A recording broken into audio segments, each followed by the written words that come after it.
Coming through Geocache Talk, a voice on the line I hear.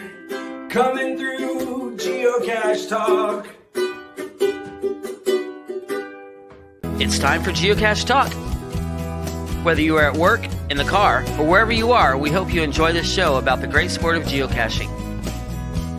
If you're watching live on YouTube, you can be part of the adventure tonight in the chat room and participate with others as they watch the show. If you are listening later, please give it a like and subscribe on your favorite podcasting app so that you can get all of the weekly Geocache Talk goodness. Big thanks to the Travel Bugs for the music and our video entry opening and our featured patrons. I don't know what you call it. Yeah, our intro. Also, all professional here. All professional. Exactly.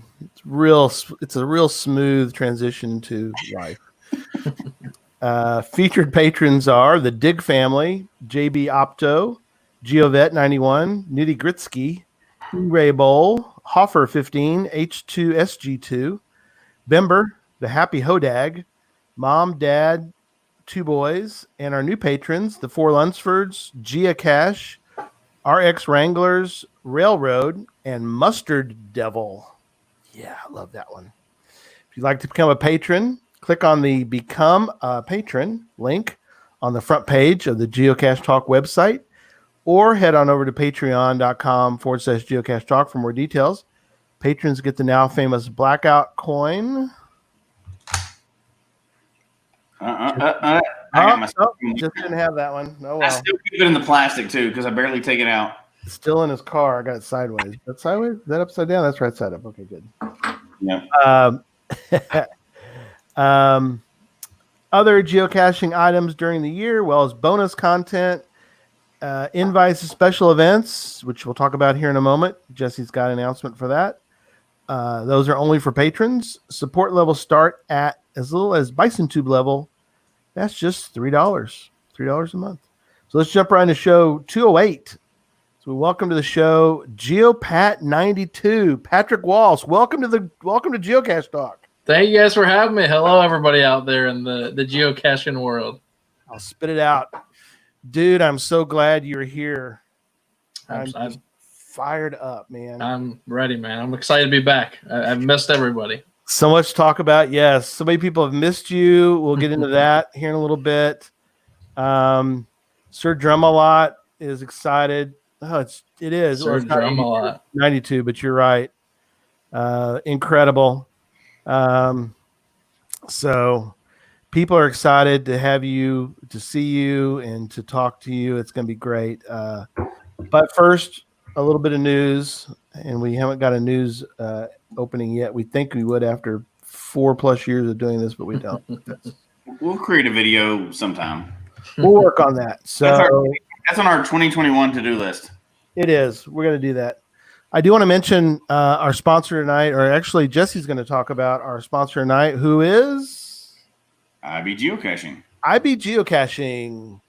I was going to go into a big rant about how to talk about IB Geocaching but I restrained myself last week, and I'll restrain myself again because I took a brand new cacher out, and only one of the caches that I showed him, and I was like, yeah, there's treasures in these caches, and you know how you always like put your foot in your mouth and then you go and it's always empty?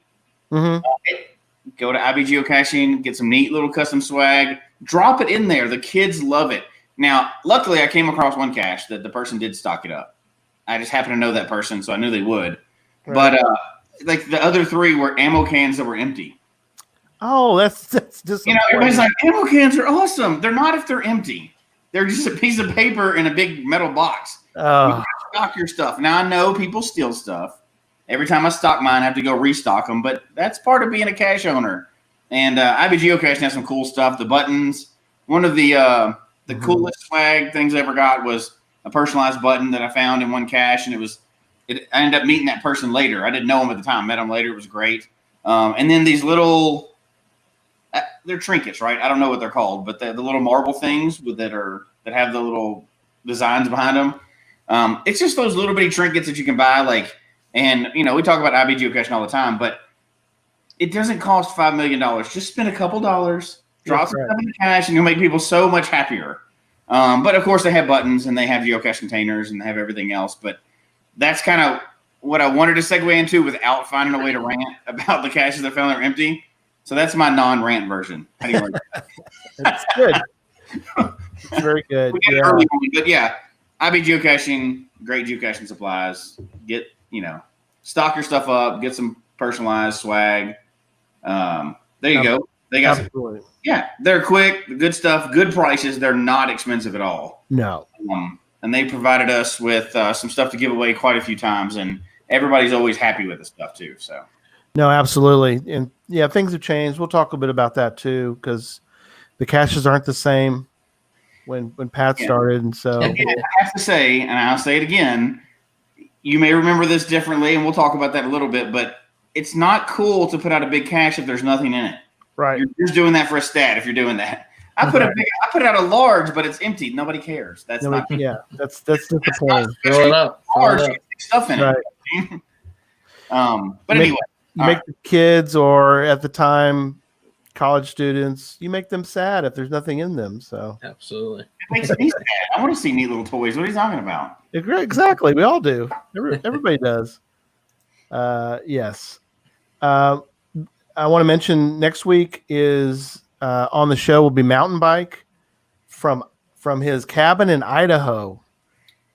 Fingers crossed, because I got to check with him on his internet. He's supposed to have internet out in the middle of nowhere, Idaho. Let's hope. He has a thing or two about geocaching. He's been around for a little bit. Just a little bit. Yeah, just a little bit. Yeah. Created a few things, that kind of stuff. That's right. The father of geocoins is going to be on the show, so it'll be fun having him on, talk a little bit of that. And charter member, he was there.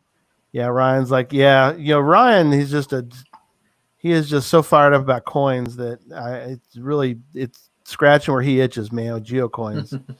Father of geocoins. That'd be great having him on. So, and then we have a huge announcement we still can't talk about. And then, Jesse, you've got an announcement.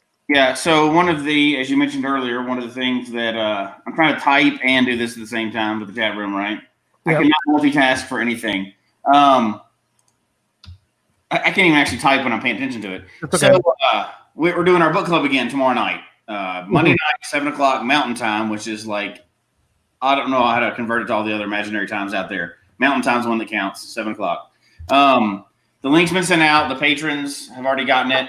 We're doing our book club again. It's been like 5 or 6 weeks because we had some holidays in there. We extended this one out. So hopefully everybody did their homework. And we're doing a geocaching related book again this week. It's not really a secret, but it's still a secret. So everybody join into that tomorrow night. We're going to have a lot of fun. We've been having some good success with that. We started that when it was really everybody was locked down.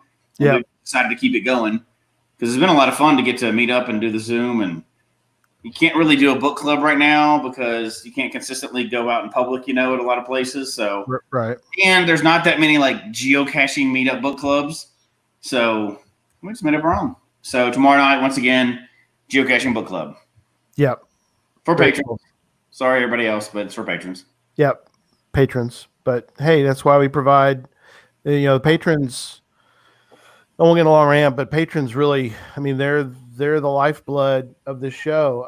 In fact, the other day we paid for StreamYard, which is what we use. We use this great product. Mm-hmm. Costs us a pretty penny to have StreamYard every year. So, you know what? It helps us put out 5 podcasts, so we can't complain, right? Absolutely. Yeah. So, it's several $100s to have StreamYard every year. It's a great product, but, none of the stuff is free. The website's not free. I'm going to turn into a PBS commercial here in a second, but support your local podcast, throw $3 at us and you get lots of cool swag and you get a coin regardless of how much you give. You always get a coin. You just get the initial coin. You can get that one, but you can't get this one anymore. Ha ha ha. No, you can't get that. Well, you might. There may be a time in the future when we can get them. Oh, you mean if there's another special promotion, but that one's right there. That was for the leaderboard challenge. Coins in the future. Who knows? Yeah, lots of cool stuff in the future. So, all right, that's enough for news. Let's get into tonight's topic, which is Mr. Patrick Walsh. We're so grateful to have you on, my friend. I'm a big Absolutely. fanboy. I'm sorry. No, When I was geocaching and I started, I was really into it. I was watching Joshua, geocaching vlogger, mhm. and A maybe legend. the legend my man. himself. Yeah, well, this was early. Like early on was Joshua and Pat, and those were the two that I watched all the time. I was binge watching you two guys because they're great. So, and what's the great thing? It's the beauty of YouTube. You can go back and watch them. In fact, we're gonna watch a couple of those later on too. But let's hear a little bit. And I know the fans want to hear how you're doing, what you're up to. So tell people where you are now, where you live. I know you're no longer in Florida right now. That's correct. Yeah. So first of all, glad to be back. Honestly, it's been a long time. So nice to kind of dip my toe back in the geocaching world here, and what better place than here online with the community. So yeah, it's been I think 4 or 5 years, and at this point, I'm now living for about last 2.5 years. I've been living in Southern California. It's called the Inland Empire, which I had never heard of in Florida, but it's I used to live in San Bernardino, so I was in the there you go. In the Inland Empire. Yeah, there exactly. You go. So I'm technically LA County, but on the very, very, very eastern side of it, right before San Bernardino County. Yeah. Kind of smack dab in the middle of LA on the west, the mountains and the desert on the east, and I've been a summer camp director full time for the past 2.5 years at a youth camp. We run all year round. We run summer camp over the summer.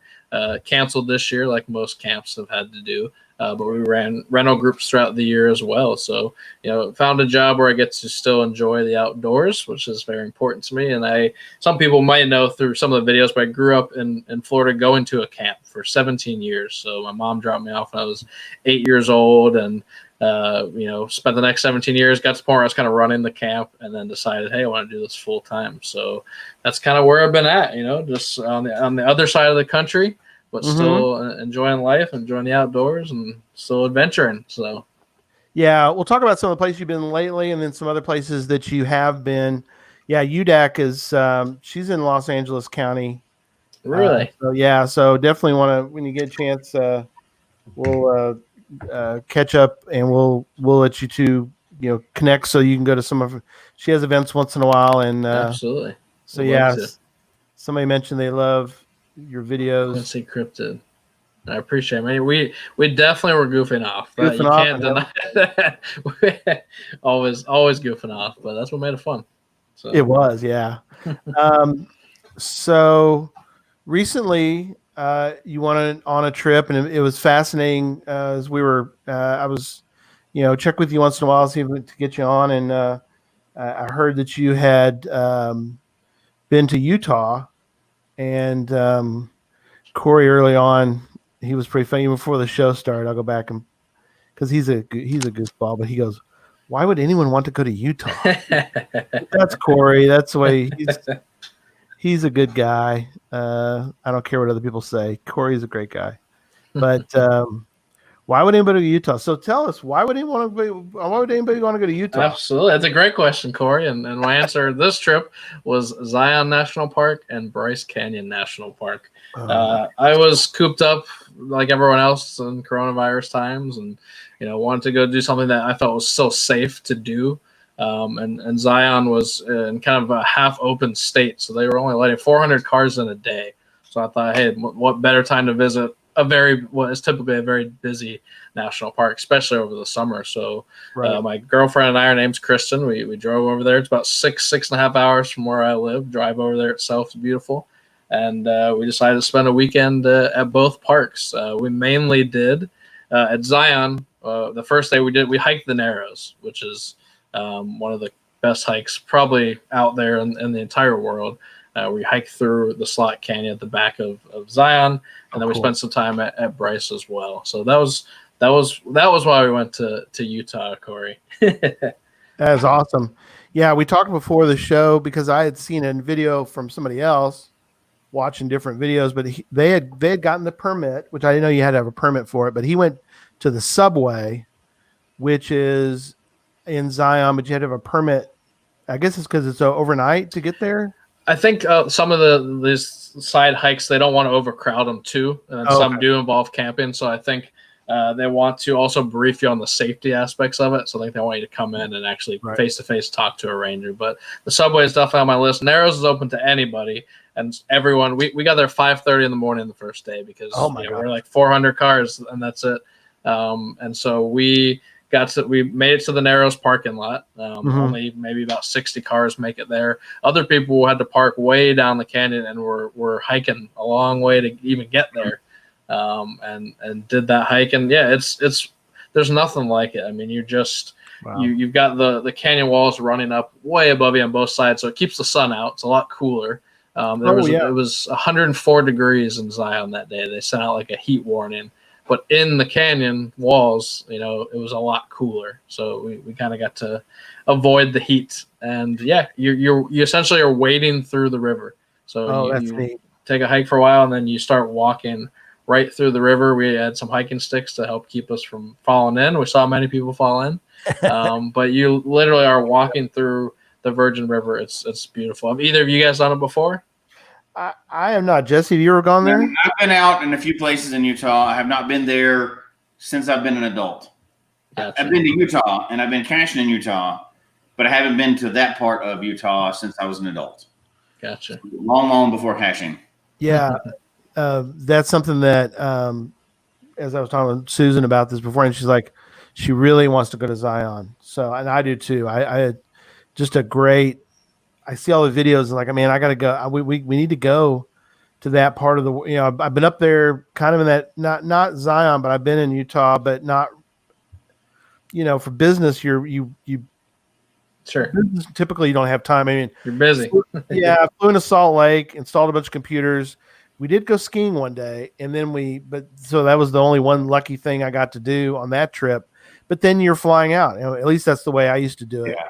Fly in and fly out. But I've only been to go caching in Utah once. I've been through Utah several times caching, going like to Vegas and stuff like that. But I've only went there just the one time for caching. And I got to do a lot of the stuff around Salt Lake City and all, the stuff. But we didn't get to get out in the national parks as much. And we really want to get back and get out in the national parks, when the world gets back to normal and stuff. Absolutely. Although you mentioned Colorado's doing a similar thing now too, where they have to get permits for some places. In some parks. I know this is going to be an unpopular opinion, but I'm not totally against that. It was getting to where you could barely even get in a lot of the national parks. In Colorado, Utah was probably getting the same, and they're just getting destroyed. And there's people everywhere. I'm okay with them kind of limited. You just plan ahead. Sure. Yeah. If we're going to keep our national parks nice, and especially if they're going to allow any geocaching in there, you cannot tear them up, right? So. Yeah. You got there early, 5:30. It's not like you had to camp overnight to get the spot, right? You still got in there. So we got in there early. Yeah, it was, I think Zion has been dealing with that last couple of years, and they're really starting to take a look at that. Do we start doing a reservation system? Because it's not that big compared to a lot of the national parks. It's very small.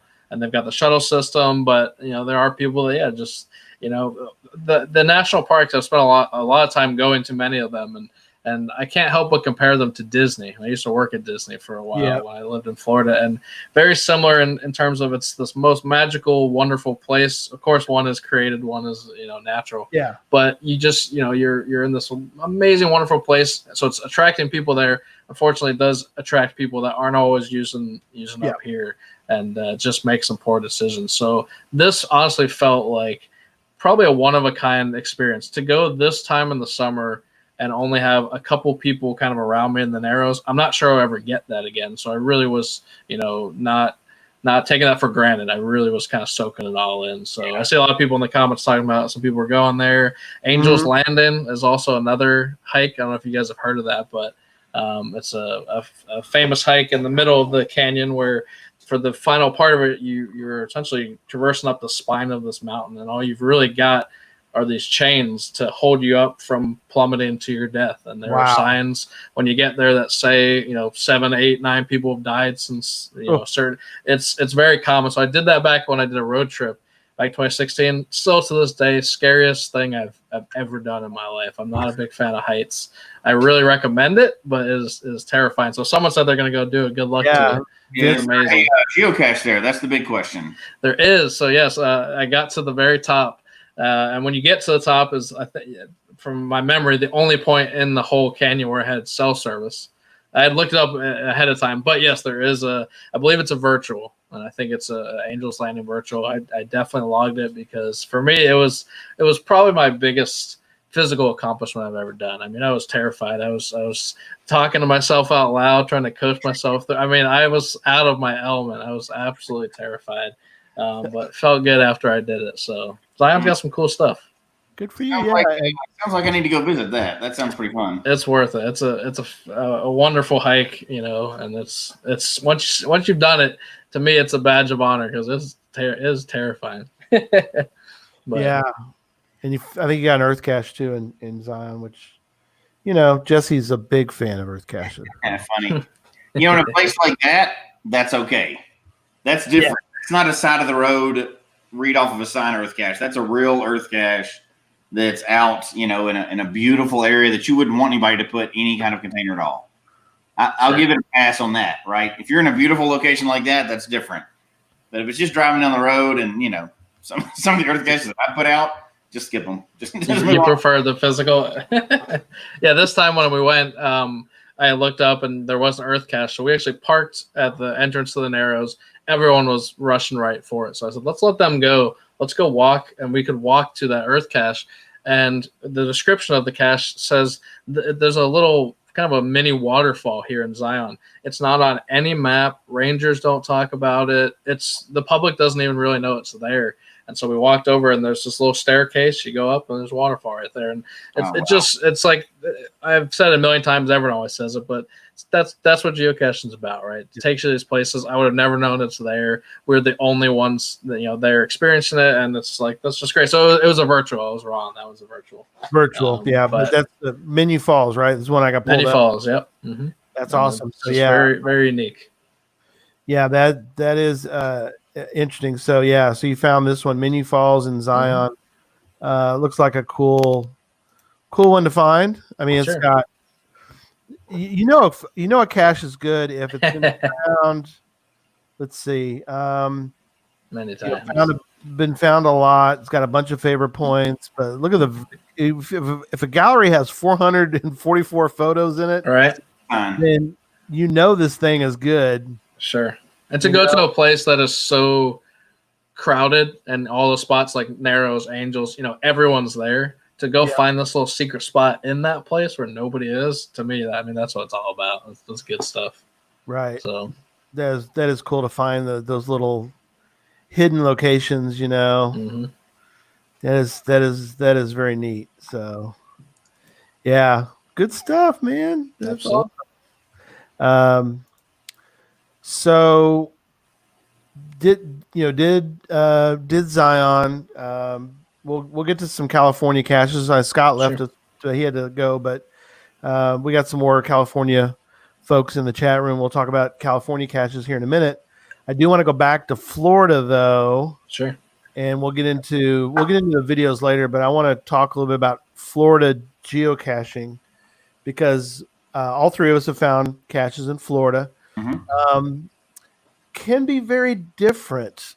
Each part of the country has maybe not big differences, but some of them are kind of interesting. And so something that you and I have both experienced, you 1,000 times more than me, but I have found a cache, and you mentioned this on one of your videos I was watching in prep for tonight, which is a Florida style geocache. So I have found a cache that is Florida style, but for everybody who doesn't know, tell people when you find a cache that's Florida style, where are you finding this cache? Sure, absolutely. Unless it has changed, what Florida style, what I grew to know it as was you've got a lot of palm plants in Florida. So you've got the classic palm trees, the kind of more in the wood style palm trees that have these kind of this spine of, I don't even know what to call them, where it kind of goes all the way up.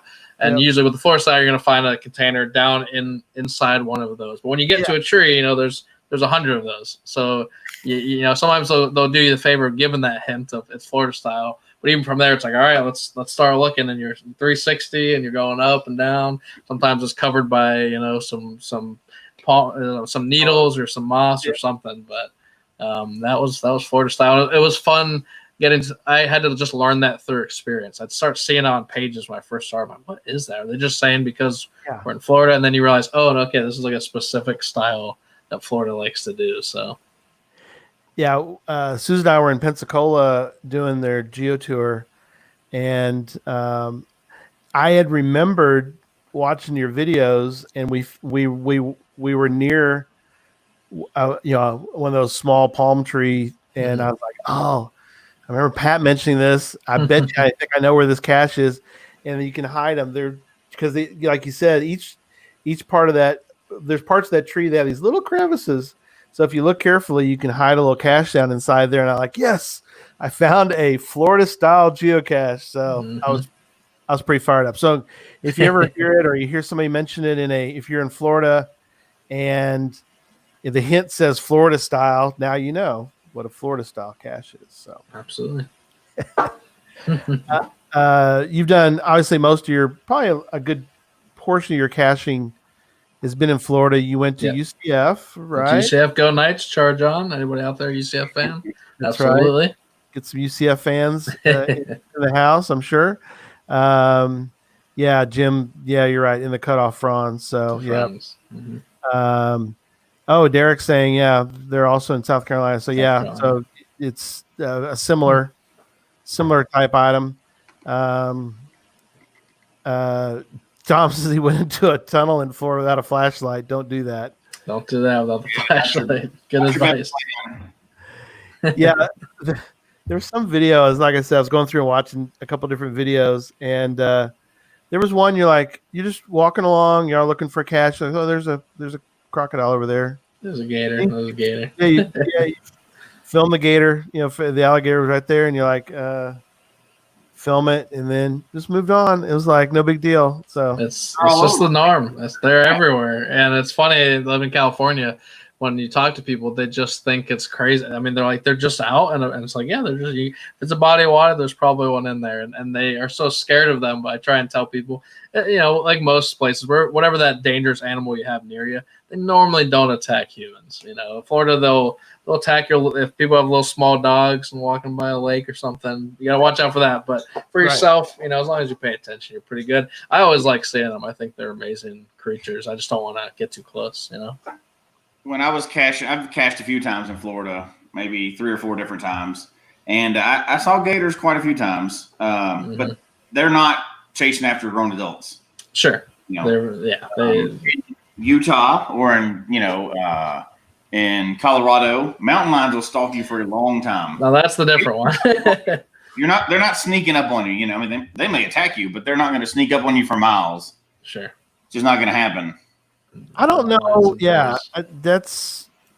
In fact, Jesse, you've kayaked and cached in Florida. I don't know. There's definitely gators all around that.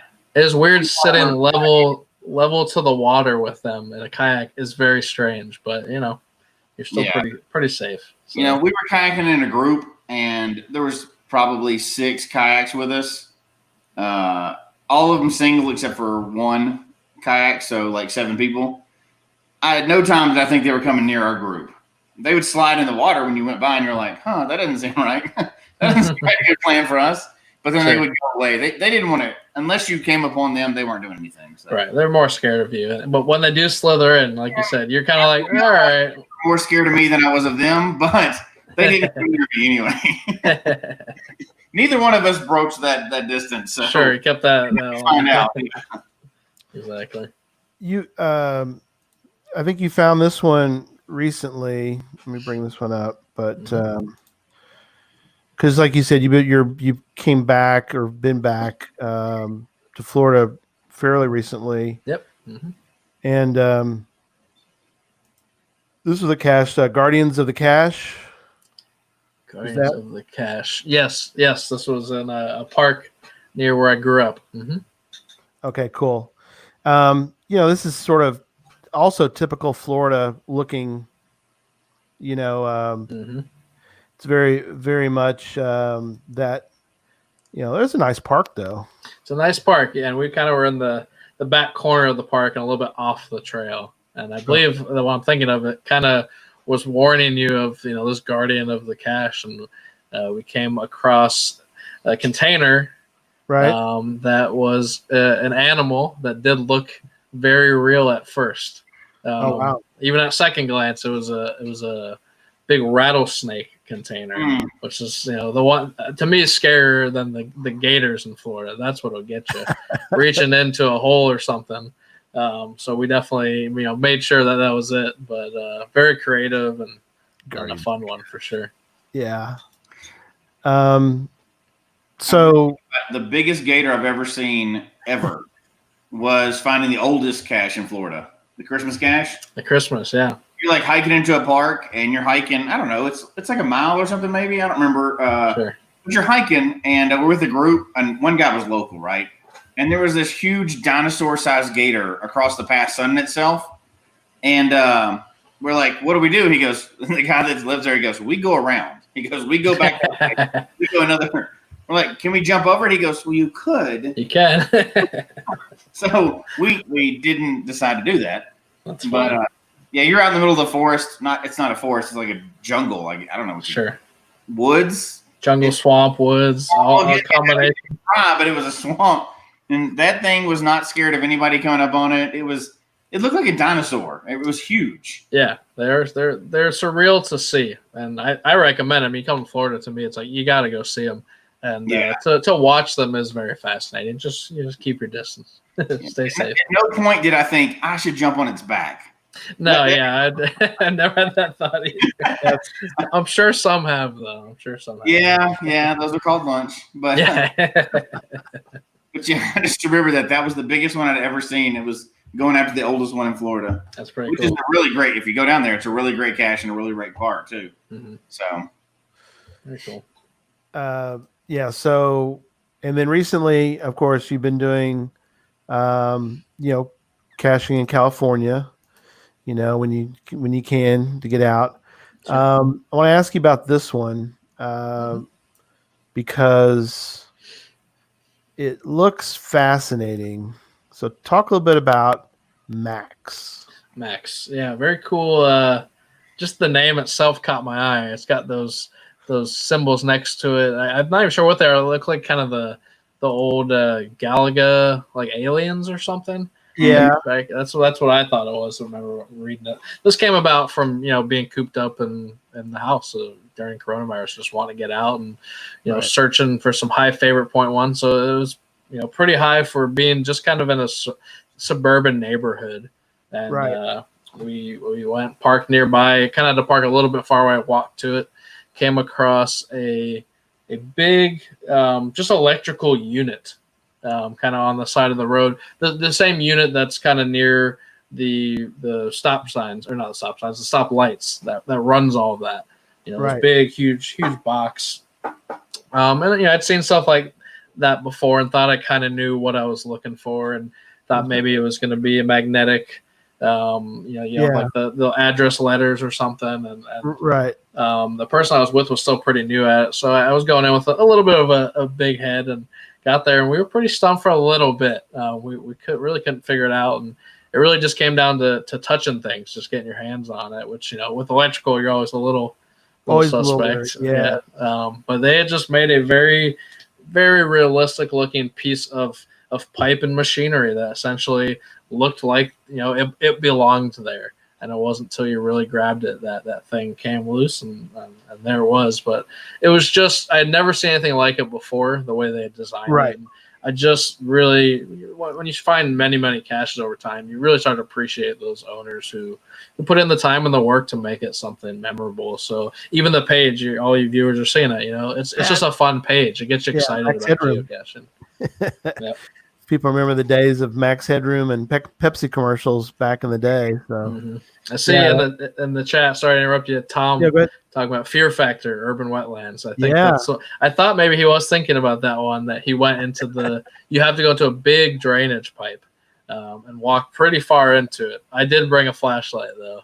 I think that's what he was saying. He didn't bring a flashlight. But that's a very. If you're in Orlando, highly recommend that one. It's got about I think 4 or 5 stages. Won't say how, but there may be some gators involved, and it's a very good cache. That's awesome. That's a lot for Smiley. Yeah. Yeah. That's good. That's good. Yeah. So, you have found caches now in 33 states. So that's crazy.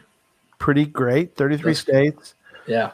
And then at some point you took a trip to Japan, right? For what was that for? And Yeah. So I worked at Disney. I did the college program years ago and met a lot of really great people. Became very good friends with a couple people that lived internationally. So there were 2 girls I got really close with, and we all 3 met up in Tokyo.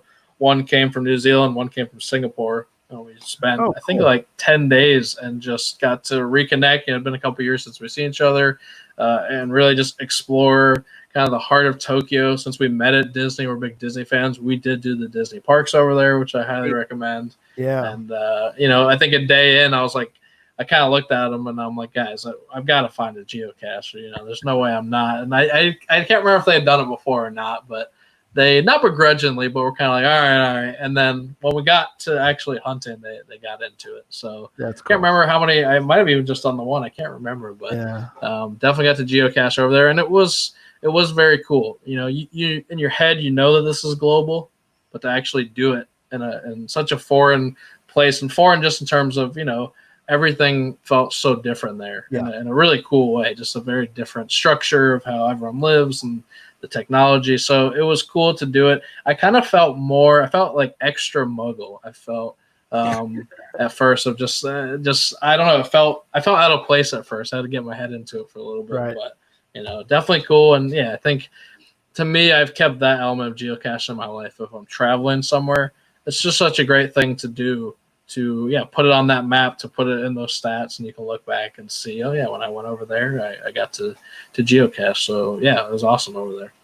Yeah, that is neat. That's something that, regardless of, I think, over as long as geocaching is around, I think both Jesse and I don't know. I don't think I would ever, even if I do slow down, maybe I don't think I'd ever quit. Sure. I think that a lot of people still love. It's a mix. Obviously, it's a mix. But I think there's several people who will cache hard for a little while and then they slow down. But I don't think, in many ways, I think many of them will keep going. Maybe they don't geocache maybe as much, but there's still something to be said about if you go somewhere new. I always like, of course, I'm still hip deep in it, but I mean, I think if you're just sort of a casual geocacher, that's fine. But try to remember. I have a son who he caches very little, but I reminded him in case he ever does really get really into it. You hate to regret being somewhere because they went on their honeymoon last year to Hawaii. We can't always just pop over to Hawaii and come back. So. I told him, I said, go find a geocache, and he and his wife did, and they had a great time finding this crazy cache near the ocean, and took a bunch of pictures, and obviously I think it made for a memorable moment, but yet there may be a time in the future when he really gets into it and go, well, I already got Hawaii, which he doesn't have a regret then. Sure, well, absolutely. And you mentioned like life changed for you, and you moved, and you got involved in a work thing and everything else. But I noticed, I was looking it up. We were talking about stats earlier. Stats are fun, right? You didn't miss a single year in all of that. You at least got caches every year, even if you were, you're moving, you're getting to a new place, you're stepping away for a little bit. You never stopped caching, and I think that hits Gary's point, right? Like, at least every once in a while, go out to remember that you like the hobby, even if you have life in the way, and sometimes that helps keep us sane. It doesn't mean you have to find 8,000 caches every year, but every once in a while, go out to keep that hobby fresh and, what Terry Viator said, sometimes you have to step away and give yourself a break. Because it's like any other hobby, right? You can get caught up in it and it consumes your life, but it's finding that work-life balance, right? It's finding that balance for sure. And then I think everyone has a different style of geocaching. I think we all agree, right? You guys are your numbers people, you got your favorite point people, everything. We've got some LPC people, right? That's I'm sure somewhere out there there's someone. And I think for me, it's very much been my style has changed. My love for it has not changed, and it has been. Things are busier, things are different. That wonderful friend group that I had, that we all did it together. Everyone grows up and went off, so lost a little bit of something there. That magic that was enjoyable. But I have, that's interesting you point out. I don't even know if I knew that every year I still get out and do it, and a lot of times that's showing new people as well. It's so important to me. I like to get new people into it, adults, people's kids as well. When they're like, we're looking for stuff to do, I'm like, well, let me show you the greatest free activity you can do with your family. So absolutely, and I've kept it very much involved with my camps as well. I've hit them on property and then created activities for the campers. I've not stopped loving it at all. So that's says a lot about the hobby itself. So you've probably created a bunch of geocaches over the last several years, right? Right, and I have created some favorite. Some what I like to do, ones that have favorite point, ones that are the creative side, because that's where my passion is. So yeah, absolutely. And that's interesting, because I don't know if Gary. I think Gary will say the same thing. But even on times when you get those dry spells or whatever, and you're like, yeah, it's fun. I'm gonna go out and find somewhere once in a while. I've slowed down for a while. When you get that opportunity and somebody mentions geocaching, and you get an opportunity to teach somebody brand new about geocaching, not like an event where you're teaching somebody, that kind of deal, or like just organically somebody's like, do you know about geocaching? And you're like, oh my gosh, let me tell you, Let me tell you. charges you again. You're like, how long do you have? Do you want the minute, or do we need to talk? Right. But it reignites you, and it's funny how those things reignite you over time. You're like, oh yeah, it's and again, that's everybody's style, and I think Gary's the same way. He loves talking about it as well. But well, of course, yeah. Well, speaking of creative caches, one of my favorite vlogs with a V, of Geopat92. We're going to show it, and I want you to talk a little bit about it. I want to do I'm going to do the first part with audio, and then I'm going to switch it off and have you comment on it. But let's watch just so everybody knows, this is by far one of my favorite vlogs of all time. So I gotta go back to the beginning of it. Geopat92 here, and I'm standing here with Kyle and Xander, and they are going to find a really good geocache. They're right at GZ right now. I actually found it forever, and it's so good that we had to come back and film it. I'm going to let them take a shot at it. So join us to try and find this really hard geocache with us.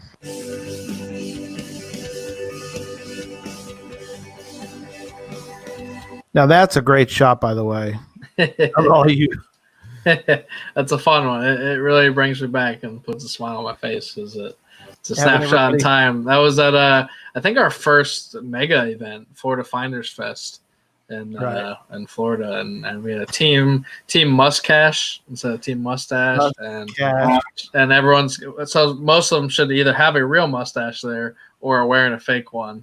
I think I was wearing a fake one because I could not actually grow one at the time. But yeah, good group of friends there. Some didn't, but most of them did. Most did, yeah.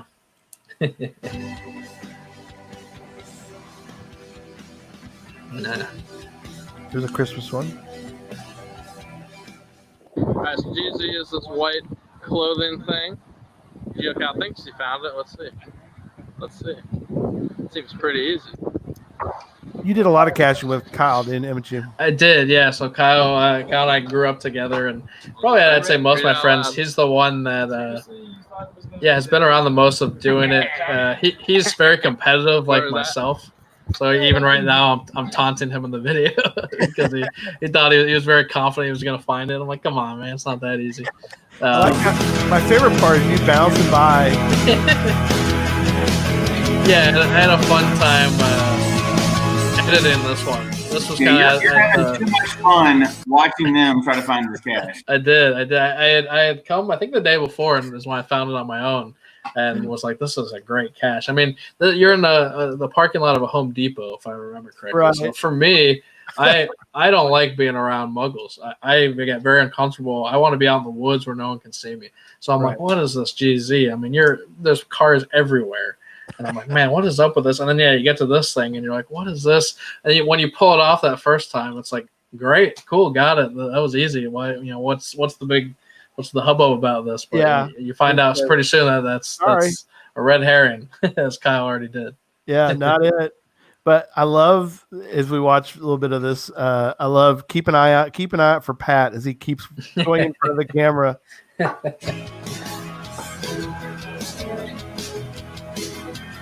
96 finds, 23 DNFs, and 46 favorites. That's incredible. Yeah, I thought the DNF to find ratio was very interesting. Yeah, the difficulty isn't too high. You know that DNF ratio is about half of the accuracy.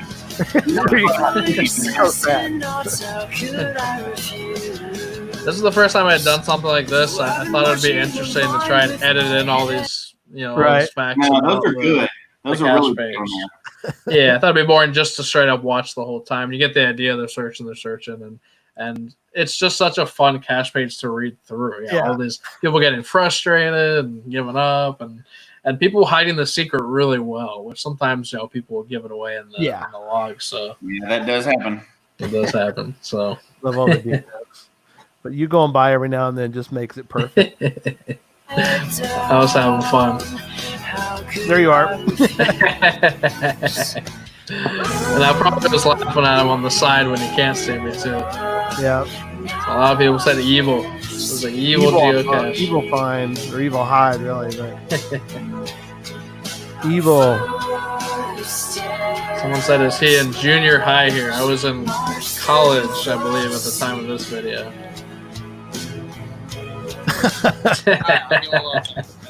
Evil laugh. So eventually, you cut it down to half, and then they eventually find it. I split in half, and they even go get jackets at one point because it was getting cold. It was the sun was starting to set. I think they go grab their jackets, and they were. Kyle was more into it because, like I said, he's more competitive. Alex, our other friend, was kind of giving up, but still kind of looking, and it was just a lot of fun to watch from the sidelines on that one. Waiting for it to end for one. But how long do you think that you were out there with them? Yeah, I think honestly, truly, total time was about 40 minutes. I mean, they were there for a long time looking for this thing, and because you're not going anywhere. You're not going. You're just right there. I mean, it's like the page shows you like this is GZ. This is this donation button. This is what you're looking for, and it was fun watching because they would get so close so many times and go back to it, take it off, and put it back, and you're kind of okay. They didn't get it yet. It's an evil one. I was very shocked the first time I found it.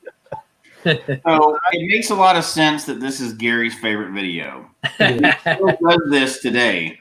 He will watch other people in a group find a cache and try to take a picture of himself laughing at them. And amazing.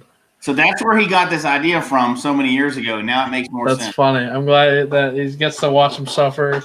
That shot in front. I love it. That's good stuff. Yeah, what's bad is so our little group, our little Motley Cache crew, kind of modeled over after Geopat's little group. But the trick now, Pat, is find the cache, grab it, walk back away so people are still looking. Wow. Get your phone out, hold the cache up, take a picture of the cache superimposed with your friends behind your photo still looking. So they don't know. You're holding amazing. I love it. We would have been all over that.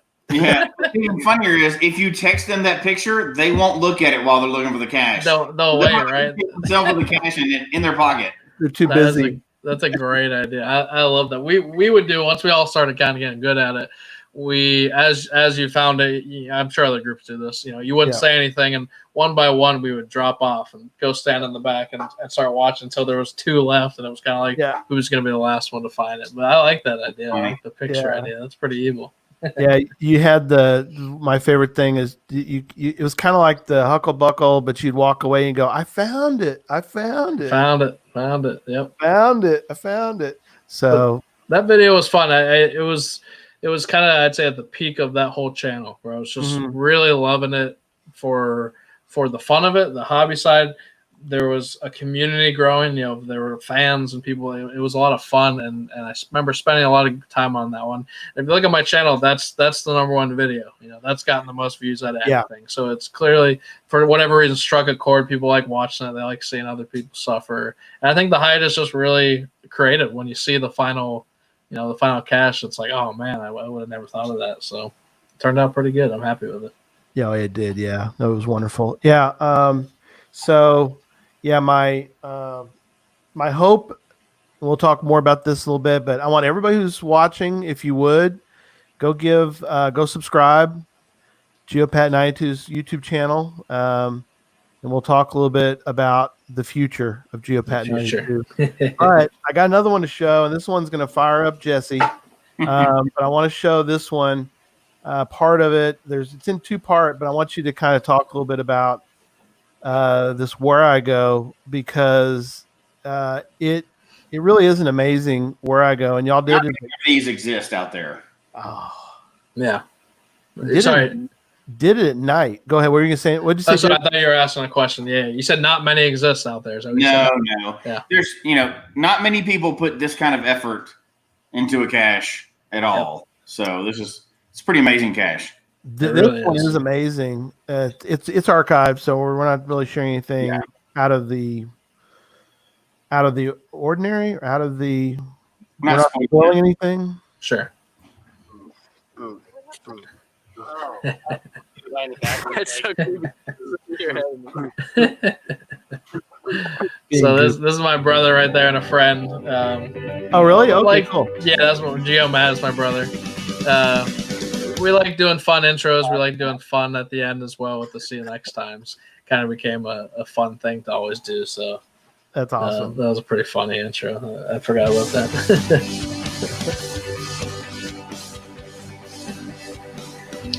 Interesting to see this intro as well change over time. This is towards the beginning.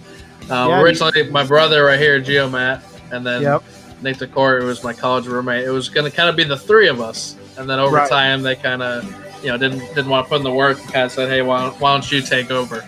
But kind of cool to see the original, iteration of it. Right. It's like a little time capsule here, right?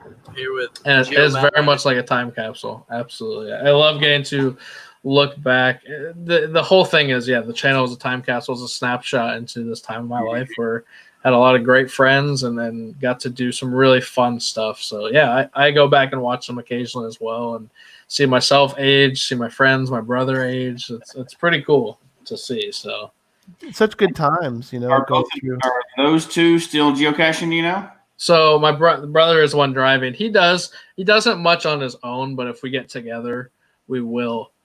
He lives in Austin, Texas now. So if I go visit him, we'll go hiking. And, I always bring it up. If you're hiking, it's like, why not? Throw it in there. All these people that we're showing right now. So, those 2, my brother and a friend, this was the first time we had ever decided to meet up with other geocachers. So when I look back on this video, it's kind of monumental for me in that sense of we put ourselves out there, say, hey, we don't know who these people are. We're going to go meet them and hope for the best. And we're going to meet them in the middle of the night, So it was a good group of people. Somebody, I forget who was kind of in charge, but almost canceled it because there was a hurricane that was hitting Florida. And it was really bad weather supposed to hit that night. And I think it literally came down to like an hour and a half before decision. We were at UCF waiting for the text, and it was kind of like, we're doing it. So we said, all right, let's do it. Let's load up the car and met them there. So here's the first stage. Yeah. This is the first stage was some of you guys might have seen it before, one of these clear kind of puzzle boxes where you have the maze and you have the little metal ball you got to get through. It was interesting caching with a group this size, because when you got something like this, it was kind of like, okay, well, who's doing it? You Right. know, and at some point, apparently it got passed to me, and I think I said I've done these before, and so they let me go for it. And there's a little film can inside, but once you get the metal ball to the right spot, you pop it open, and Yep. And we got our first stage there. Yay! Awesome. And homage to this video, you're wearing the same shirt tonight, so that's awesome. And I'm wearing the same. Yeah, it's dirty. It's got stains on it, but I love it because it's been through it all. You know, it's been through the woods, it's been through rain, it's been through everything. So it's been a good shirt. So kept going, and it's amazing the different stages. You know, at some point, is this the Cryptex one? Yeah, I think this is the Cryptex. And funny thing with this one is the first word we tried, which it might have even just been Cash. I can't remember. it is Cash. This tall guy, I can't remember his name, tried it, didn't line it up right, so it didn't work. And we spent like 20 minutes, and he would not relinquish control of it to anyone else. And so we're like, did you try Cash? You know, and he finally did it, and he's like, I never tried that. And we're like, yes, you did, man. Right at the beginning. Tried it, but it didn't work. Yeah. In between the stages, you were following reflectors, and this is some like deep woods in Orlando. Right. So we were like going through it. One of the guys showed up. He had just clocked out of a shift at Disney, and he was the conductor of the train. So he's in full Disney costume, you know, train conductor, and he didn't change out of it. So he just marched right through the woods, and it was hilarious. He led the way, and he kept slipping and falling. I kept feeling so bad for him, but he just was going for it. So, but while you were following those reflectors this whole night, you were also supposed to be tracking on your GPS and tracing what you were doing. So there was a lot going on this one for sure. Oh wow! I believe. Sorry, this is where I go is supposed to be like, really. Yes. It was very, exactly. It kind of had it all. You were using the app to run the Where Go, and there was, you know, kind of a storyline going on with that as well at the same time. Right. So I loved all the different elements that added up to make it work. Did you know this Cash owner at all? I did not at the time. So like I said, this is the first time I ever met these guys. Now, a lot of these guys in the video I grew to know through Cash in Orlando. You know, this was such a memorable night that it was kind of, we really bonded over it. So I eventually did meet the owner, and, you know, kind of gave my own thanks of, it was great. We truly had a great experience. I think he liked getting to see the video. I think as a Cash owner, you know, you have your logs, but to actually get to watch a video of people struggling and getting, you know, trying to find your cash was a lot of fun for him. And right here, we got to this stage, and it was totally destroyed. And so this Lizard Sally is on the phone. She called up the Cash owner. She knew him and called him. I mean, this is like, I think at this point, like midnight. I mean, we started at like 10 p.m. or something, and we had to go overnight to get the reflectors. And so she's calling the Cash owner, and I guess I ended the video on a cliffhanger of, do we receive help? That's great. That's really funny. Find out in part 2. So, and we did find out. Let me flip over to part 2 real quick and continue the story. I think she woke him up. Honestly, I think like he got the call, woke him up. I think he did know we were going. I think they gave him a heads up, but I think he still was sleeping at the time because it was late. And he gave us the info we needed to keep going. So that was only disappointing that one was destroyed. But, you know, you could kind of see it was a puzzle with like horseshoes where you're having to undo them. So it would have been a cool stage to actually do. I guess opening with some more goofing off with my brother and friend.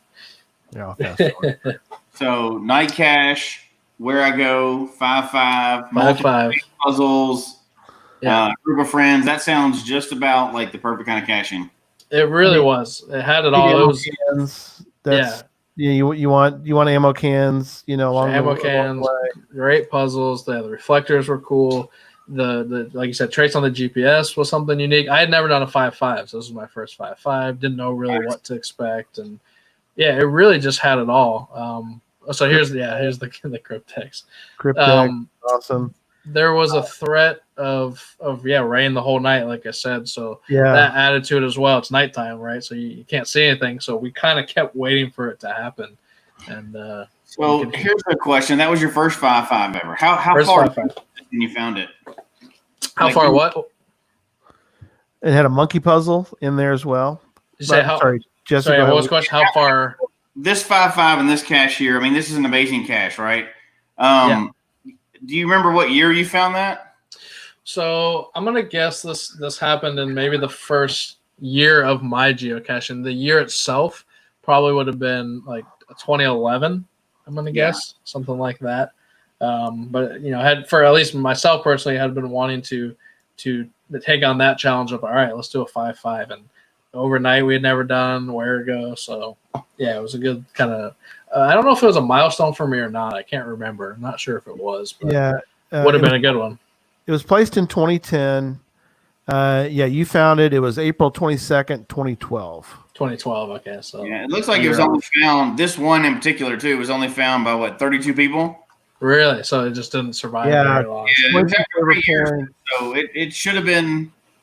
It could have been found by more, but that's a hard one, right? So, but 92% favorited it. Yeah, so that's good. I think it probably did scare a lot of people off because there are so many elements to it, and so many people have never done a where to go. The overnight, we had to. I think we even had to maybe get a permit to be in that spot overnight. I'm not 100% on that, but so how long before you found something similar after this? Did you ever find anything that met all the units like this again, or was this? Honestly, awesome caches. We've talked about some of those, but did you ever find anything else like this after that? Yeah, that's a great question. I don't think anything that checks all of these boxes together. Maybe individually, a good where go, a good night cache, good 5.5, but nothing that really combined all of these together. And I'm fortunate for that because it was all so much at once that we got to do.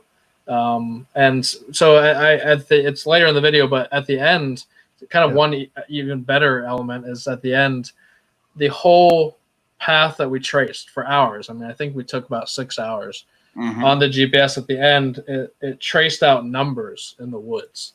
Yeah, here I'll pull it back up. So one, really cool. Two, he was just taking us straight through the woods. I mean, we weren't following a pass, and the thick Florida brush. You've got palmettos cutting at you. There's some palmettos right there. I mean, we were just straight up going real bushwhacking. It was rough, but definitely worth it. There's the Rubik's Cube. We got the Rubik's Cube. I love Rubik's Cubes. Always have. Used to teach them to people at camp. So this stage came up, and I was like, I'm happy to do it. I believe all you had to solve was the white here. So you solved the white, and it had some letters on each piece, and then you put them together, and it had the new code word. But I got to show off my Rubik's Cube skills, which was cool. Man. Yeah, and it was cool. We were very much trying to fit in with these new people we met, right? So so it was a nice little kind of getting to prove myself moment. Not that at the end of the day is anything special, but it was kind of cool getting to see it.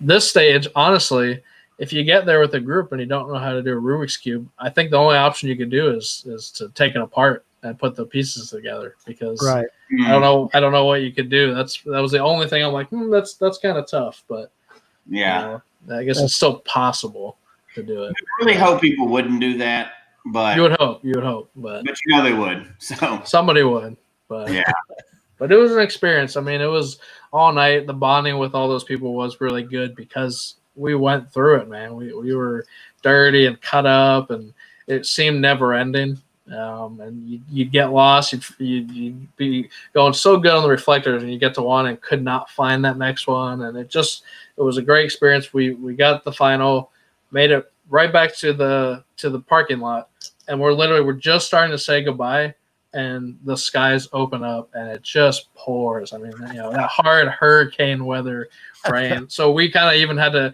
interrupt the goodbyes, and everyone just got in their cars and skedaddled. So it was a memorable one for sure.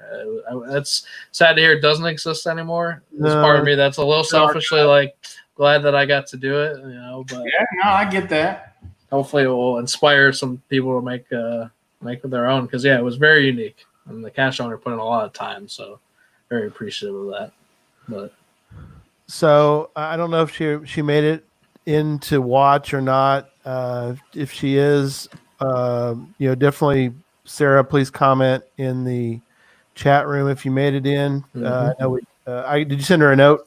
I sent her a text. Yes, hopefully she's watching. Cool. Hopefully I don't know if she is, but because we're going to talk about this one, and we're going to talk about two. We're not going to talk the one we're going to talk about here in a minute that you and Jesse did. I don't think we're going to show the videos for those, but I do want to show this one and talk a little about Saramba because she was like it was like Batman and Robin there for a while. You and Sarah, and she was great. She was so great as a duo with you two doing the videos because you did a lot of them with a lot of different people. But talk a little bit about this one. Also gives a little plug to our friends at Space Coast. But let me bring this one up and we can talk a little bit about this cache. Sadly, it also is no longer there because they don't have their brick and mortar store anymore. But here, I'll put on audio. Geocaches. We're going for our first one, but we have a newcomer this time. So let's see. Goodness. So a little backstory. I mean, people that watch the channel, I'm sure, probably put the pieces together at some point. But Sarah and I dated for most of the time that I was running this channel. Yeah, we wait a minute. Might be a surprise to some, but I think if you watched enough, you would have pieced it together. But we met at the camp that we both went to growing up in Florida, and she became my kind of geocaching partner in crime, and she never reached that point of being as into it as I did. She would, she's that cacher that is happy to go along. Sometimes she'd log it, sometimes she wouldn't. She just enjoyed the adventure, but she made the videos a lot of fun. She's a goofy, fun person. She did, and just would make me laugh. And she would make something that could have been a little bit boring, a little bit more fun. And she got into it. She was also competitive. So we'd get to a point where we're both trying to beat the other and get on each other's cases. But this one, so were you talking about the Space Coast one? Is one that you're talking about? Yeah. So I think it gets there in a minute. I think, doesn't it? This might be a different one. So this one, Large and Unique, I believe, is us down in Miami doing some. They were all large sizes, right. But we did do that Space Coast one as well. Yeah, let me go to the Space Coast one. Hang on. Yeah, and I can talk a little bit as you're finding it. So like I said, sometimes she was in it, sometimes she wasn't. This was a period where she was getting into geocaching, and I think she was coming up on it's some milestone. I think it's the title of the video, maybe, or 100th, 200th. It is, so I said, let's do something big, let's celebrate. That's a big deal. And so we went to, at one point, the brick and mortar store of Space Coast Geocaching. I think it was probably a solid 45 minutes, something like that, from where we lived at the time.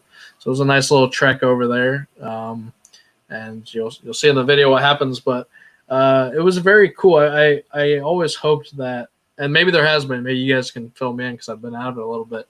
Yeah. But the brick and mortar stores, I don't know if that ever really worked out with. Are there any out there anymore? I don't know. Yeah. I don't think there's any more. Well, yeah. How's hers going? Cache Advance. Yeah. It's still out a brick and mortar. Yeah, that's a brick and mortar one. They actually started moving one location to another location, brick and mortar, right as COVID hit. So it made them stumble for a little bit, right? But luckily they were able to do it. And as far as I know, they're still open brick and mortar, right? Yeah, Cache Advance. Yeah. Yeah, they've moved and they're brick and mortar. Very active, but I didn't know. So that's that one, and now there's a cafe, a geocaching tea place. Yeah, there's GeoT over in Belgium. Geocaching stuff, so they could kind of be considered brick and mortar. Gotcha. That's good. I'm glad to hear that. There's something about you have a passion this strong for something, being able to walk into an actual store. Yeah. And see it. It just was a very cool experience and feeling. So that was just, we filmed that in the parking lot. We just gotten there. I had already seen what this was beforehand. She had no idea what this was going to be. So it was a surprise for her. And as you can see, there's Sarah such a goof. being goofy as always. And at the time for me, that was the biggest ammo can I'd ever seen. So it was pretty cool to see it. And, that is a big one. That's pretty big, huh? So we, at some point in the video, it's so funny if you catch it. Behind me, you see Barb, one of the owners, poke her head out of the store. And so there's my little Tarantino shot out of the car trunk. Behind me, I think you'll see it in a little bit where she secretly pokes her head out and back in. I didn't notice it till I was editing, and I laughed. People pretty hard at it. That's Yeah, incredible. just people from all over. Oh, there she is. Look, there she is in the dark. Stepped out to see No you. idea she was there. And she was probably like, "Who are these people? What are they doing? What are they filming here?" Yeah. So we looked through, found the swag. I went and asked her if I think I went and asked them if they were okay with me filming, and they said, "Yeah, Right. sure." They were happy to have the promotion. So Yeah. was There you outside. go. Oh, there we go. So it was her 300th. So that's Sarah's pretty got her good for her. 300th. Yeah. Poster and everything. I like Yeah, that. they poster. They had stickers that you could put on there, which was pretty cool. Yeah. We see Dale and Barb, Jesse, at least a couple times a year, probably. Whenever we're at events, they're usually there, and we don't bother them. It's kind of like Dave Reeves. They're busy selling. They're making a living, but we usually stick my head in. I'll say hi, and they're very nice. They'll say hi back. But yeah, I kind of miss the days of places that had stores like this. I'm sure you do too, where you're like, oh my gosh, this place is incredible. So yeah, it was cool to look to see. Yeah. I think I don't want to gloss over it too, because y'all did a big job of making your milestone something special. And I think a lot of people forget that, because especially like power cashers, they're flying through milestones, right? But if you're not shooting them every 5 seconds, you're creating a memory there, and it takes time. It's good to take the time to make those milestones. You still remember that 300. You still today remember that one without a doubt, right? Absolutely. I think that's important. Yeah, it is. It's we would make the video better because of it, or we would make it an event, and so it led to usually more fun videos. We might not have gone off the couch and ever gone down to the store, which doesn't exist anymore. So it was good motivation for that. One of my favorite videos. It worked out to be, it was my 100th video and my 1,000 geocache. And, oh, wow. I was like, we got to go all out. Invited all these people who had been in some of the videos over the years. And some of those people that were even at that nighttime one that we just watched the way ago, and some of my friends. And it was just such a fun celebration. And so, I agree. I think slowing down and really, it puts it in perspective. Scott came back more on. important than log we sign. Absolutely. Yep. Scott and UDAC, some other people are out there, but everybody wants to. So they're talking in the chat room. I've been hiding now. Yeah, I've been in Southern California the whole time. Well, not the whole time, but for a while now. I've been logging caches out there, so Scott's like, oh my God, we have to see him. So apparently, you guys need to set up an event, and you need to you got coax Patrick to come out to see you guys. So absolutely, but Scott is right. He makes the comment: people we meet are more important than the log we sign. Yeah, it's so true. Absolutely, it is very true. So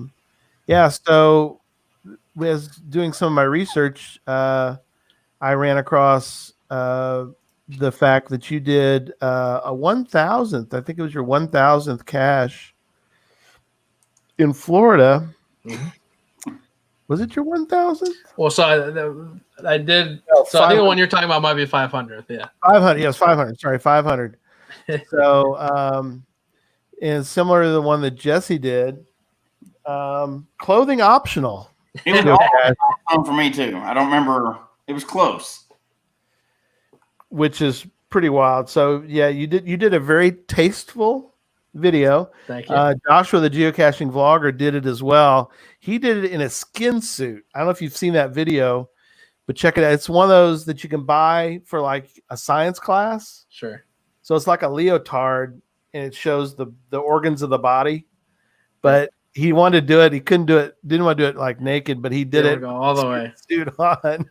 Yeah. So anyway, but yeah, you did it like serious. Like get out and all the way, man. All the way. All I had left was the New Balances. It's funny that you mentioned Josh, because I went and did this video, and I was pretty nervous about it. So to me, like you were just talking about the milestones, this is such a good memory for me, because this 500 was coming up, and I said, what am I going to do for this? And I reached out to the Orlando, I think it was called Central Florida area geocachers, and said, hey, what should I do? And all these people came back with recommendations. So I just love that. It's such a great community that they're supportive that way. And everyone said, you got to go do this. And so I said, all right. So I finally decided I'm going to do this. So I'm not going to do this by myself. I convinced Sarah to do it with me.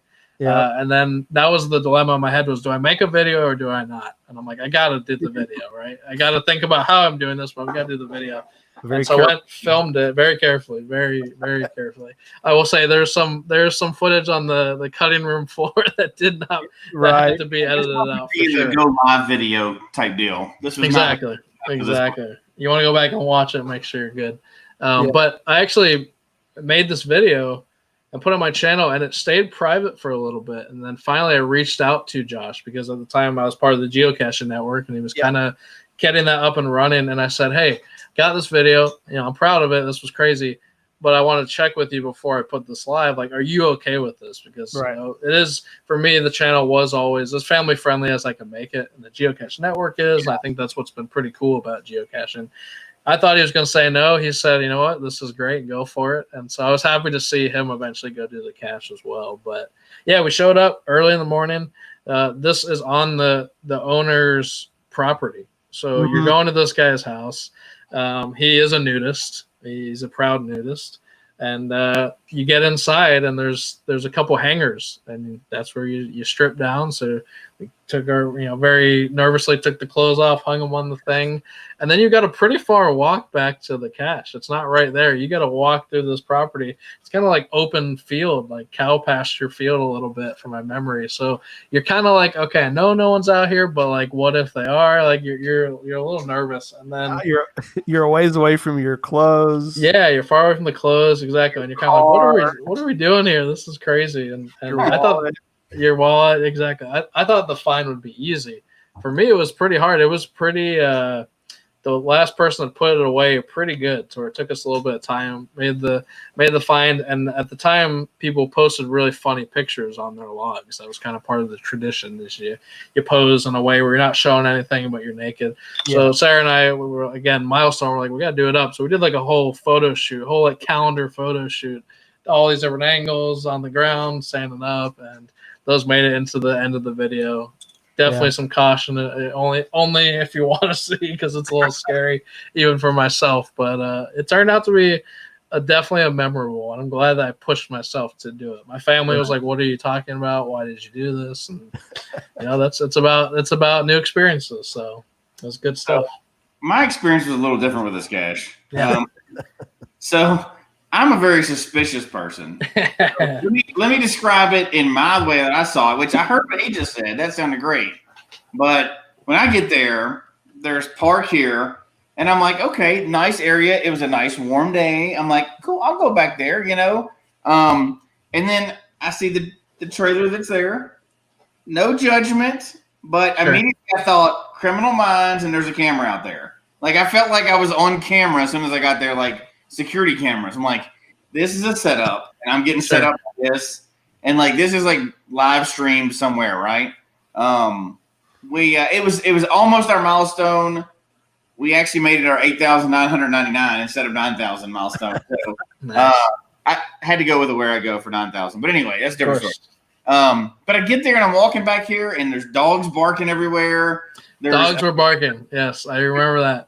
Cars like parked. I don't know if it's the owner's cars or somebody else's cars. I'm like, so is there other people here? Now, granted, I'm a very suspicious person, right? So I was like, when we got there, I was like, I don't care. I'll streak naked. I don't care. But we got there, and it's like there's this trailer there, and I'm like, is that a camera back there or what? So Christy was totally not. I'm like, my wife was there with me. I was like, nope, that's not even a question. Sure. Even if he was going to do it, I was like, nope, you're not being. If I'm on camera, I'm on camera. You can't be on camera, right? Sure. And I don't know. I felt like I was being watched the whole time I was there. I'm with you. I had the same thought. Okay, it's not just me being paranoid. No, it's not just you. Because you pull up and you're right there in front of this guy's house, and I remember the dog started barking. I was like, "Is this guy going to come out and greet us? Like, what? This is crazy." And then I started thinking, especially there was cars, so it's like, are there other people at the cache already, and we're going to walk up on each other? It's you're definitely on high alert. You definitely were very out of your element.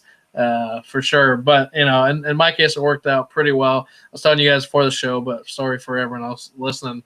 A couple years later, so we posted our pictures on the log. posted all of them. Cache owner really liked them, reached out, said, "Can we tile this as the background of the cache page?" And I said, "Absolutely. I'm honored. That's hilarious." So he put it on the cache page. Eventually changed it over time, but went to Geo Woodstock. Went to Geo Woodstock when it was in Florida, and everyone there kept telling me as they ran into me, they're like, "The owner of the cache is here. You gotta find him." Dale and Barb actually told me. I went by there. Just go find him. Right. Said, "You gotta find him. He's here." So I finally went and found him. He's got a T-shirt on that he printed.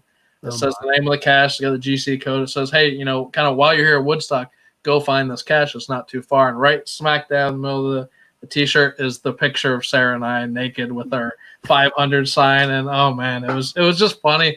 It was interesting to meet the guy because you're not sure what to expect. Right. And, especially when your pictures on him.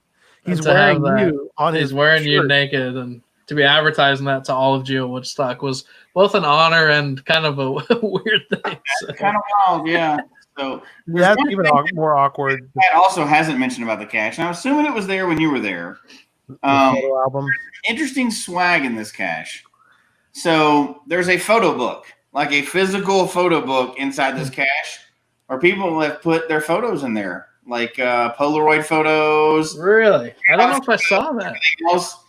There were several, and I will tell you, it's not models. This was not a Victoria's Secret catalog, by the way. Sure. This was people that some of them were not shy. And not discreet. They were not shy, and they did not Really? think about proper placement of cover-up stuff. So that's nudist. It may be more nudist people in this than cashers. Yeah, I believe that because they're yeah. Oh my. discreet.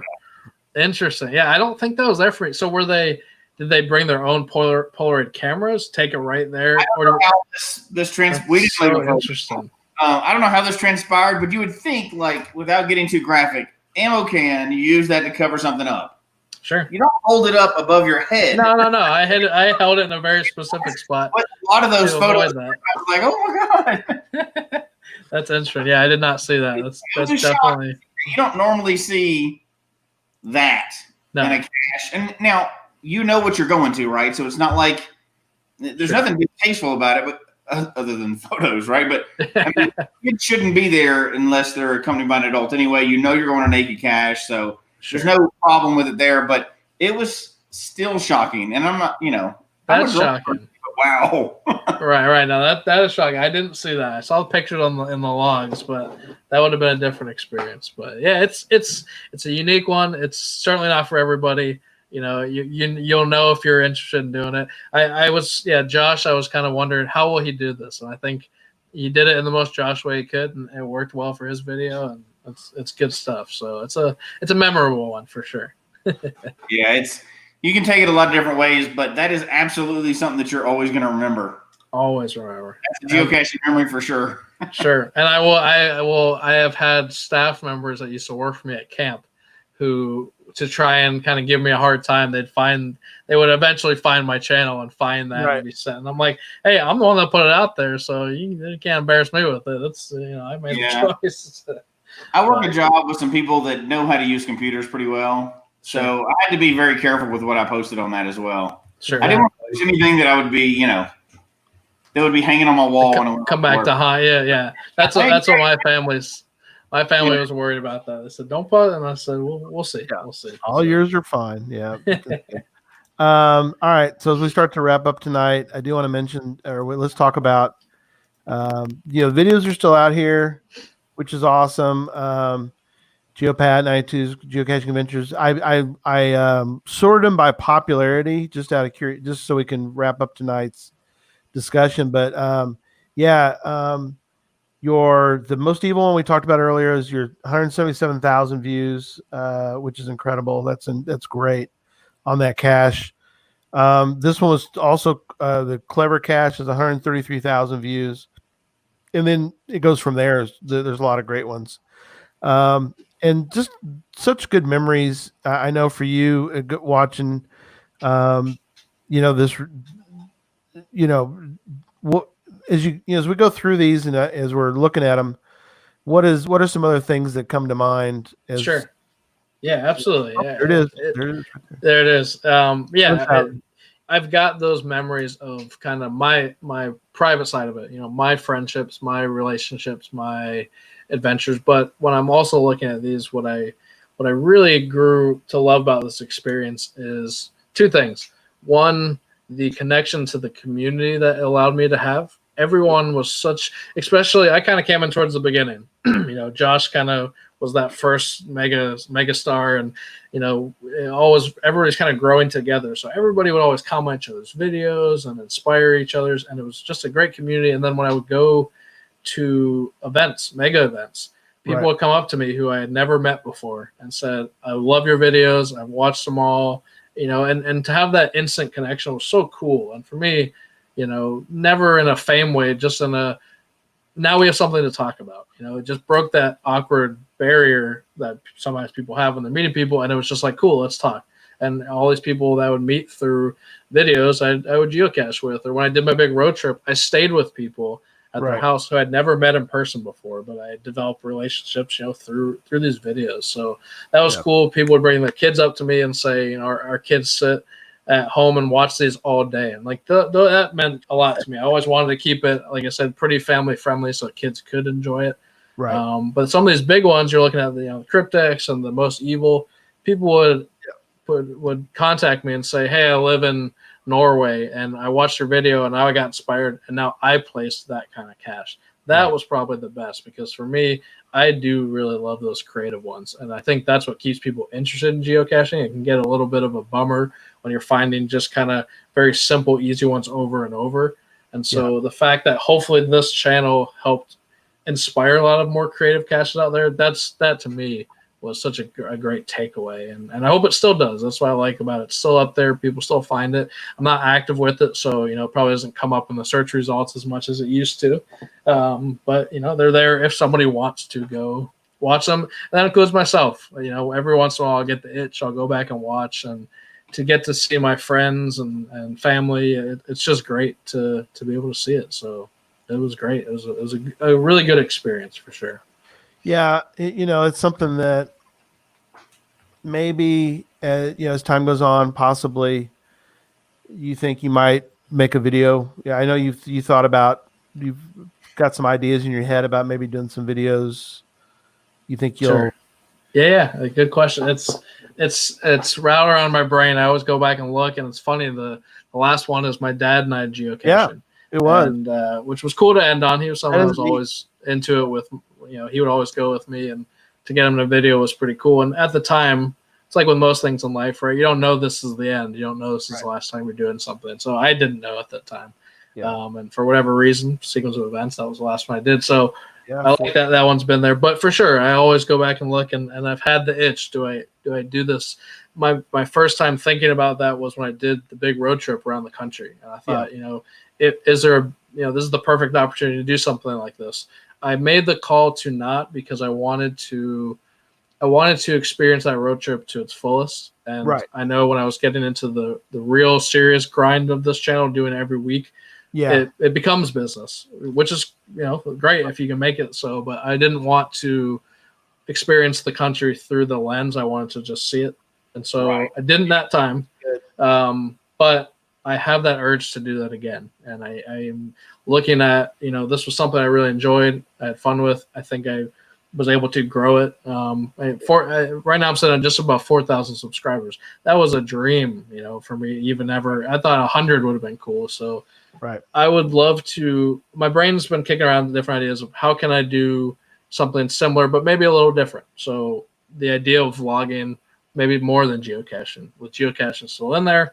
Traveling, I made a Zion video and got good feedback on that. So, trying to kind of get it all together, all these interests I have, and do it would be great. And to have already a base of people who had supported you and were very kind, even people in the comments tonight, to start from there would be great. So it's definitely a very realistic option here, I think, for the near future. So I'm excited by the idea.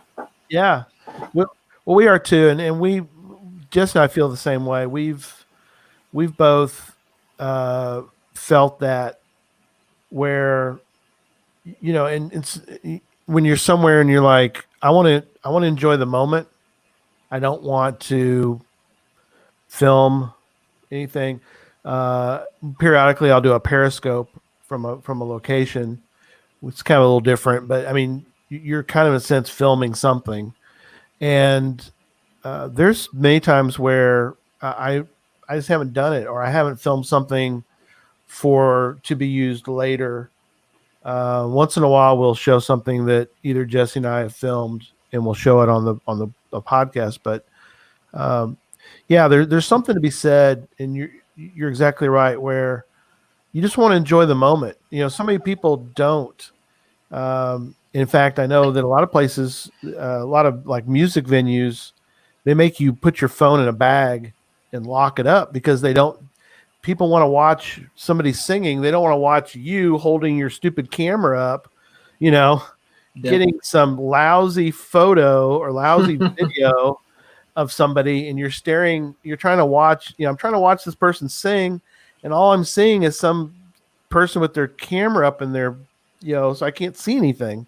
Yep. So I like the fact that they make, in some venues, they make people lock their phones away. Which we always face that, don't we? Like with social media or anything else, like you want to share experiences with your family and friends, or your 8 million friends if you're on, you're an Instagram person or whatever. But you want to share those with people, but you have to balance it between, is it time to share, or is it time to just set it down and this is a personal experience I'm going to go through? And when you're doing vlogs or podcasts or whatever else, you do want to strike that balance, right? Like you don't want them all to be this or all to be that. So you do have to strike that balance. And sometimes you just have to set the camera down for a while. Like, you're like, I need to do this for myself. That doesn't mean you couldn't write it up later, but you can't always live your life through the lens, right? Sometimes you want to share those things, and sometimes less is more. Do a little bit of it and then, share that part of the experience or whatever. But that's exactly right. You don't want it to become work. Like Scott said, if it becomes work, this game is not supposed to be work. This game is supposed to be fun and something that you can go through life with. You can share it with your family and friends. And I think you said it perfectly earlier. Like, once a geocacher, always a geocacher, right? So you've been active the whole time. You went up and down in the numbers, and you didn't realize that you had still found some every single year, even through life changes and everything else. But even if you hadn't found some in 3 years, and you went to go visit your brother and he goes, hey, we're going to go find a geocache, you would pick that up just like that. Mm-hmm. You can always, it's like going home, right? You go home to visit your family, or you go home, you go somewhere to visit a cache, or you go to a new area. It doesn't matter how long it's been since you cached. This game is still around, and you can pick it up at any time. Hopefully it'll be around forever, right? It's been around 20 years now, which is awesome. Which is crazy. That's exciting. But 20 years, and hopefully it'll be around another 20 years, but forever as a geocacher, if you're visiting a friend or meeting a brand new person, haven't cached in a year, you could pick that up right now and do it again. And with any of your friends, even if you don't have to do something every day, it's not like, I don't know, I don't play golf, but it's not like golf where you have to practice all the time to be good. You're good as a geocacher if you're just a geocacher, right? You've got it figured out. So I think it's a great thing like that. Whether you're videoing it or whether you're just doing it for yourself, you can always pick it back up again. Absolutely. Yeah, beautiful. Well, very well said. I agree completely. So as we wrap up tonight, Pat, we're so thankful that you came on. We as you know, like I say, I'm a huge fanboy, and we loved your videos. We miss you. We hope that you do some videos, in the future. We'd love to see you just get out and, with some friends and film a cache or two and just get into that. And because, there's a lot, you bring a lot to the group, and it means a lot to us. So hopefully, we did a little intervention tonight with you and get you to get back out there and do some. Even if you don't, I'm just thankful that you did the ones you did, and I'm just thankful that you still love the sport, and that you get out and you enjoy getting out in nature, and that's obviously the more important thing, is just the fact that you still enjoy it. It means a lot to us, and keep us in mind. Hopefully, we'll see you down the road in events or whatever. I know the Southern California area folk want to see you. So I may push stuff toward you once in a while with, hey, there's an event and, you might want to go see everybody and all that. So Absolutely. I'm sure the same thing. But again, thank you again so much. We really appreciate you. Thank you guys. I mean, it's I would be lying if I said this hasn't been that intervention. Yeah, it's getting me excited and seeing these people that I haven't seen their name pop up for years. It is exciting, and it's such a good community. That's what I have really loved always about it. Honestly, Tom wants me to kidnap you and go on a road trip. I'm up for that. With that road trip I did, I experienced a little bit. Like I said, there were some very nice geocachers said, "Hey, you can come crash my place for the night." So maybe I do another trip, and it's a geocaching based one around the country. And then I like meeting people. There's been a geocaching film made. I see the poster right behind Gary, the treasure. That's right. You were part of that. Yeah, a little bit part of that. And I knew the director at UCF. There has not been, or maybe there has, and I've not seen it, but there's not been, in my eyes, the quintessential geocaching documentary yet.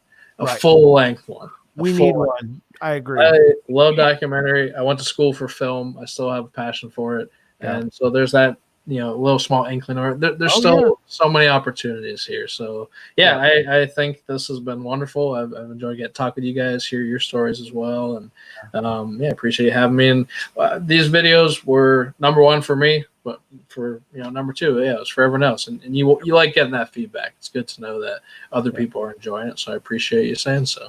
Thanks for having me. Awesome. Well, thank you, and we'll definitely keep in touch, and we'll hopefully get to see you a little bit down the road. I know Jesse and I want to get out to Yuma, and Yuma's not too far from you, so that's a great mega. So, all right. Well, again, thank you so much, and we're going to do our outro. Thanks everybody for being on and asking questions and everything. Appreciate everybody.